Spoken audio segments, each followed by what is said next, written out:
والے کسی نہ کسی طریقے سے ریلیٹڈ تھے سرداروں کے ساتھ. ہمیں بہت کمی تھی اور ہم ڈھونڈ رہے تھے. دو چیزیں ہیں میرے سامنے.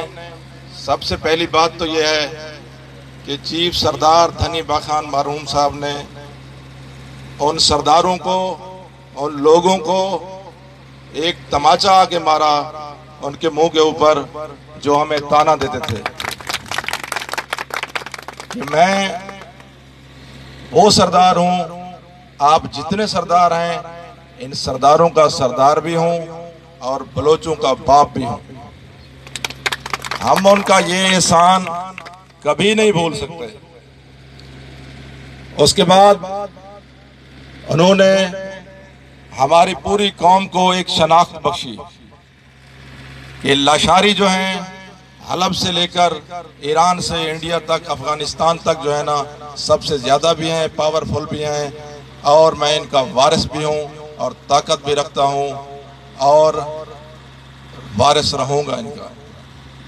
اس کے بعد دوسرا احسان یہ ہے کہ سردار مرحوم صاحب نے اپنے ہوتے ہوئے اور اپنے بعد ایک بہت بڑا سمجھدار، طاقتور اور انہی کے نقش قدم پر انہوں نے تربیت کرتے ہوئے ایک بہت بڑا چیف سردار ہمیں بخشا اور 10 سردار زادے دیے جو عام لوگ یا عام سرداروں سے کم نہیں ہیں.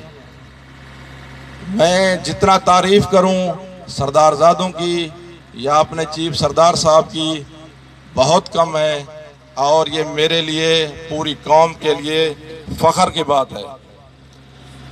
دیکھیں سردار صاحب، ہمارے چیف صاحب جو ہیں، ان کے لیے لاشاری قوم کا ایک عام آدمی یا جتنا بھی طاقتور ہو وہ سب برابر ہیں اس کے لیے. اس کی زندہ مثال یہی ہے کہ جب بھی سردار صاحب کو، یا بہشتی سردار صاحب، چیف سردار دھنی با خان صاحب تھے، جس نے بھی آ کر تھوڑی سی گزارش کی ہے، پکار دیا ہے، وہ پہنچے ہیں اس جگہ پر. تو اس قوم سے میری گزارش ہے کہ آپ قدر کریں، آپ محبت رکھیں اور خلوص دل کے ساتھ یکجا ہوں. یہ چھوٹی چھوٹی نفرتیں، یہ تفرقہ بازی آپس میں مل کے ہم نے ختم کرنی اور ختم کریں. تو ان چھوٹے الفاظوں کے ساتھ میں زیادہ نہیں بیان کرنا چاہتا.